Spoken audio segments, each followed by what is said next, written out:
Evde oturuyordum. Telefon görüşmesi yaptım. Aradan yarım saat geçti. Telefon görüşmemden sonra şebeke gitti ya da elektrikler gitmiştir. Şebekemin o halde kesildiğini zannettim. Daha sonra çarşı merkezine Vodafone bayisine geldim. Şikayetimi dile getirdim. Kendileri bana yeni hat almamı tavsiye ettiler. Hattının yandığını söylediler. Hattı değiştirdik. Yine telefon aynı şekilde iletişim kurulamıyordu telefonla. Beni arayan kişiler bana ulaşılamıyordu. Ben kimseyi arayamıyordum. Herhangi bir iletişim bağlantım her şekilde kopmuş durumdaydı. Müşteri hizmetleriyle görüştüler. Kendilerine telefonun yönlendirmeye alındığını söylendi. Telefonu yönlendirmeden çıkarttık. Hala kullanamıyorduk telefonu. Daha sonra ben aldığım yeni yedek kartın hesabını kullanmak için cebimden Ziraat Bankası'na ait hesap kartımı çıkardım. Post cihazından ödeme yapacaktım. Arkadaş 2 defa şifremi girdi. Şifremin bloke olduğunu söyledi kendime. 3. defa girersem kartın kapanır diye. Bunun üzerine bankaya gittim. Bankadaki arkadaşlara hesabımdan para çekmek istediğimi kendilerine dile getirdim. Bankadaki arkadaşlar hesabıma baktığı zaman hesabında para kalmadığını, bunu mesai saatinin dışında çektiğini kendileri bana ilettiler. Ben de hangi bankayla hesap alışverişi yapılmış, nasıl olmuş diye kendilerinden bilgi almak istedim.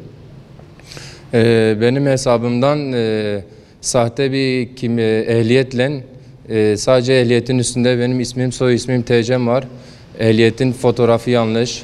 Ehliyetin verildiği tarih, ehliyetin verildiği il, ilçe yanlış, ehliyet numarası yanlış, altındaki imza yanlış. Yani her türlü bilgiler yanlış olarak teyit edilmiş. Benim adıma, benim haberim olmadan İstanbul Bahçeli Evler Çamlı Kahve Şubesi'nden benim adıma Kuveyt Türk Katılım Bankası'ndan hesap açtırılmış. Bunu ben Ziraat Bankası'ndan öğrendim. Benim hesabımda 4.500.000 döviz hesabımda para bulunmaktaydı. Bir de 8.000 Türk lirası hesabımda bulunmaktaydı. Bunu dövizi bozdurup TL ile beraber internet bankacılığımı kullanmışlar. Benim Kuveyt Türk'te açmış oldukları sahte hesabımdan bir kısmını nakit çekmişler, bir kısmını EFT yapmışlar. Kuveyt Türk Bankası ile görüştüm. Sahte kişinin bankaya gitmemiş olması, hani dışarıdan evrakları toplayıp öyle hesap açtırdığını öğrendim. 28.850 liram şu an sahtekarlar tarafından kendi hesaplarına aktarıldığını öğrendim. Daha sonra Ziraat Bankası'nda şikayet dilekçemi yazdırdım, kendilerine ilettim. Kuveyt Türk Bankası'na geçtim. Hani mesai saati dışında 12.1'de bir işlem yapmışlar. Saat 12.41'de mesai saati dışında bir işlem yapmışlar. Maksat ki biz EFT'yi görmeyelim diye, müdahale etmeyelim diye, kendi hesaplarına yatsın diye Kuveyt Türk Bankası'na yetişmeye çalıştık. Adamlar parayı hesabından çekmişlerdi. Kuveyt Türk'ten görüşme yaptık. Onlar İstanbul'dan görüşme yaptılar. Adamın kimlik, hesap açtığı ehliyet fotoğrafını gösterdiler. Ben de fotoğraflardan bu benim olmadığımı kendilerine ilettim.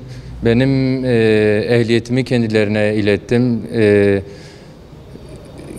Türkiye Cumhuriyeti'ne ait olan nüfus cüzdanımı kendilerine ilettim. Bana herhangi bir bilgi veremeyeceklerini söylediler. Bana bilgi vermediler bana. Hani senin sahte olup olmadığını biz nereden bilelim? Benim kendi kimlikle nüfus cüzdanını kendilerine teyit ettiğim halde bana bilgi vermediler. Bundan sonra ben de Cumhuriyet Savcılığına şikayette bulundum. Kendilerine dava açtım. Vodafone İletişim Telekomünikasyon Şirketi'ne dava açtım. Türkiye Ziraat Bankası'na dava açtım. Türkiye Kuveyt Türk Katılım Bankası'na dava açtım. Mağduriyetimin giderilmesini için hani bu insanlar nasıl bu şekilde hesapları kontrol ediyor, nasıl bu şekilde şifrelerimi alıyor, telefonumu yönlendirmeye nasıl almışlar. Vodafone'la görüştüm. Vodafone'un herhangi kimsenin bize iletişime geçip telefonu yönlendirmeye alındığını teyit etmediler, böyle bilgiyi doğrulamadılar. Hani ne şekilde oldu, nasıl oldu? Buradan Sayın Cumhurbaşkanıma, Başbakanıma, değerli milletvekillerime seslenmek istiyorum. Bankalarda tedbirlerin daha çok artırılmasını, vatandaşlarımızın mağdur olmaması için, yani insan emeğinin bu kadar ucuz olması yani çok üzücü bir durum. Şu anda ben çifte mağduriyet yaşıyorum. Hem dolandırıldım hem de kendi Türkiye Cumhuriyeti'nin nüfus cüzdanımla ben bankaya gidiyorum. Banka hesabımı dondurmak istiyorum. Bana diyorlar ki bu hesap senin değil. Sen gerçek kişi değilsin. Gerçek kişi bizde sahte hesap açan kişiyi gösteriyor bana. Bana bilgi teyit etmiyor. Buradan yetkililere sesleniyorum. Mağduriyetimin giderilmesini istiyorum. Bankaların bu kadar hani sistemine erişilmesi nasıl bir hal almış, telefonumun iletişimin nasıl kesildiğini, böyle bir şey olamaz. Ben kendi hesabımdan benim adıma sahte hesap açılıyor. Ehliyet cüzdanıyla bunu belirtelim, nüfus cüzdanıyla, Türkiye Cumhuriyeti nüfus cüzdanıyla değil, ehliyetle hesap açılıyor ve bunu bankadan gitmeden bu işlemi yapıyor. Ben 2 gün önce farklı bir bankaya gittim.